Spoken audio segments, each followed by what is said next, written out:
Well, welcome to lesson number 11. In this one we're going to be looking at formatting data. To do this I want to add a new worksheet. So we remember that we go to the plus and I simply click on the plus and a new tab will appear. We don't want to use sheet 1, so I'm going to double click and I'm going to change that to formatting data, simply to tell us what's going on. And then what I'm going to do is simply put some data in here. Let's do the ones I used from before. The two words cat and dog. Now what I can do here is do things that we've probably experienced in other programs. For example, I can choose the word cat and I can change the font face. I can change the font size. I can make things bold, italicized, underline, alter the underline to double underlined. I can change the font color or choose a new color. I can use these buttons to make the font larger or smaller in steps. It's worth noting with underline that underline really shouldn't be something you use because it makes the text harder to read. Underline comes from the time of typewriters when underlining was the only thing we could do. If any of you remember the typewriter, it used to be that you used to have to push the carriage back slightly, hold down the shift key, press the underline and hammer hard to create the only form of emphasis we had. You might have wanted to roll it back and just type over the words, but you ended up with blurred, not bold text. So underlining is something you should resist. Similarly with italics, it looks very nice, but for certain people, particularly people with quite profound dyslexia, will find italicization much harder to read. So unless it's really important, it's worth not having it. If the spreadsheet's for your own use and you don't have any interference with it, then use it. But otherwise, I wouldn't bother. So we can change the format of the font simply by clicking on the text. Now, there's not a lot more I can do with that. One of the other things we might want to pay attention to is in the previous lesson we looked at the number option, and now we're looking at the font option, and we're going to look in a moment at the alignment option. So if I look at these, I can see there's one thing all three of these have got in common, and several of the others do. There's this little symbol in the bottom right hand corner. When I move my mouse over top, I get a bit of a help box pop up, tells me what I could do. That thing in the brackets is telling me shortcuts, the control key on the keyboard, holding the shift key on the keyboard and pressing F. But at the moment I'm just going to click on it. When I do so, I get this box come up. Now you can see I can change the font here. I can make it regular, italic, bold, bold italic. I can change the font size. I can change the underline and use actually slightly different options. I can change the colors. I can even choose strike through, that will put a line through. I can make it superscript, so it goes up. Super means to go up, like Superman. Or I could choose subscript, which moves it down. Sub meaning below. So I can actually alternate between the two, so I can have text up high or text down low, and that will work quite effectively. But I'm going to leave that for the moment. So I can use that. You'll notice I have more tabs here, and these actually relate to some of the other things. We've got the border tool on the font menu, and there's the border tool that we saw before. We've got the bucket here, and that relates to this menu here. We've got the number, and we've seen that before here. And we've got the alignment, which is something we're going to look at in a moment. I'm just going to click cancel. Okay, so let's just have a look at something else we can do. So I'm going to put x2. Now that might look a little bit odd, but hopefully you'll remember x squared from your time at school, or you might have used it recently or any other time. But that's clearly not what I've got here. Now I'm going to use the formula bar just to get up to the text here. Another way of representing this is to use the caret symbol. That is holding the shift key down and then tapping the 6, the key with number 6 on it, and you'll get the caret symbol. And that's a symbol used in computing frequently to mean to the power of. So that means x squared.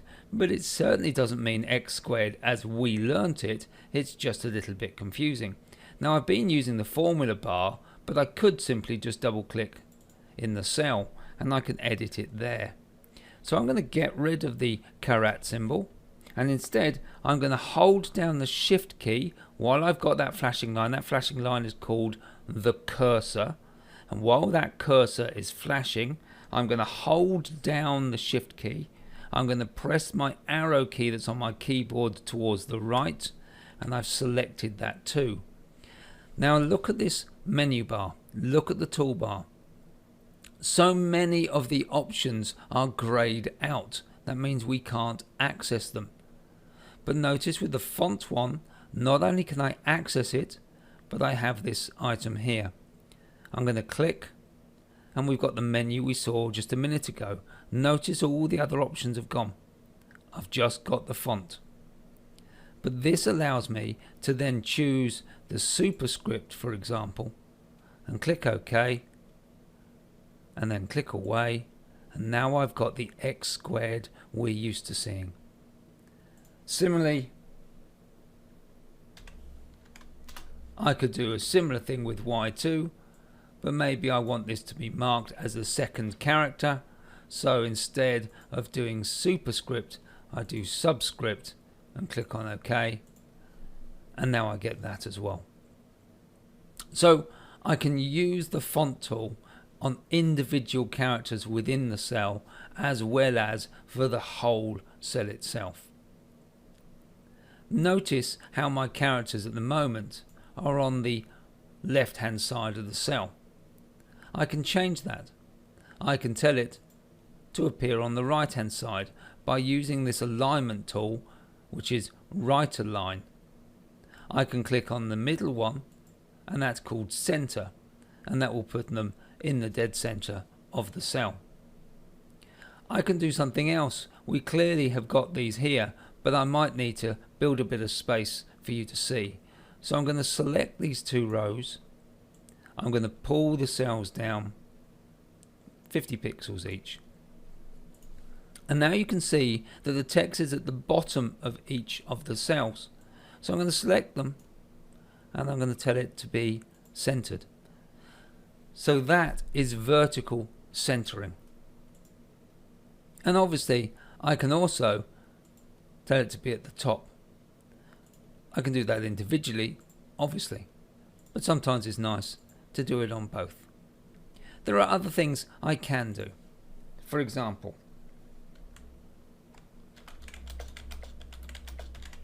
we're used to the idea now that when I put some text in, the text runs past the cell.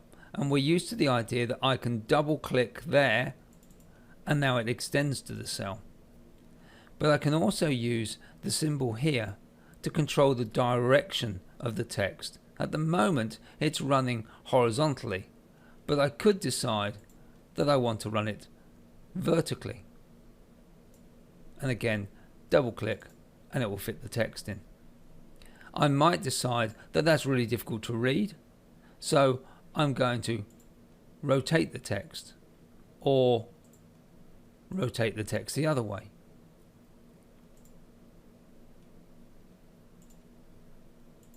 So I can do a number of things with this text. I can just start rotating it. I can go clockwise or counterclockwise.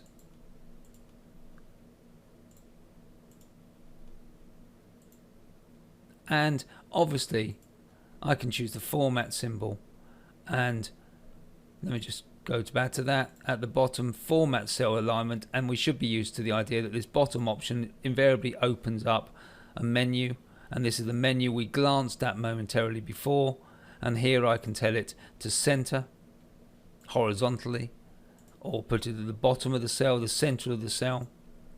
I can even change the direction of the text to anything I would like it to be. I can alter it to all I like. Now if I've done something and I don't want to have that, maybe I don't like that and now I'm stuck, I'm going to introduce you to your best friend ever, and that's this button here. This button here is the undo button. Rather than go back and alter everything, I can simply click on that and it will restore me back to the last state.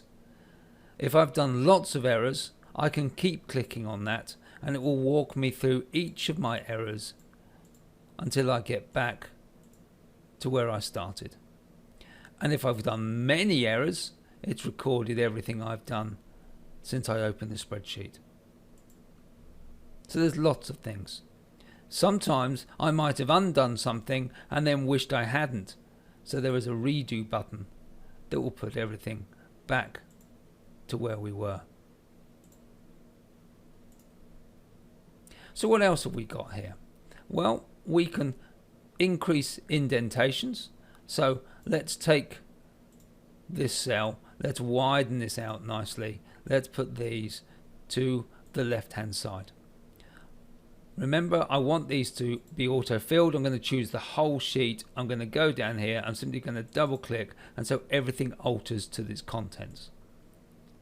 What I'm going to do here is tell that to indent.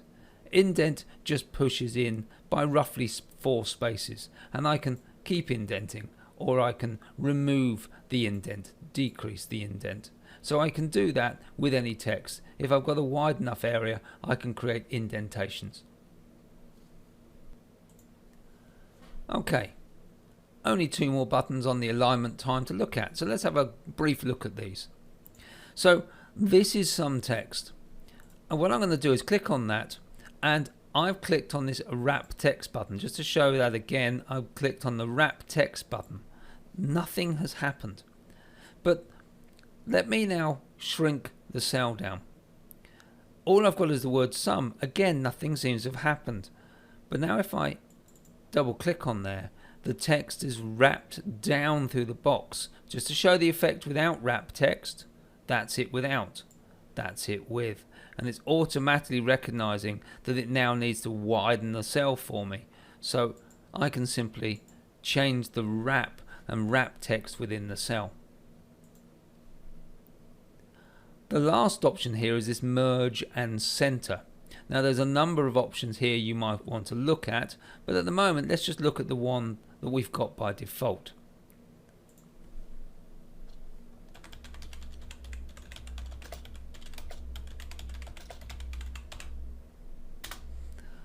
Now I've got a sentence here and it runs over more than one cell, and I could simply widen the cell.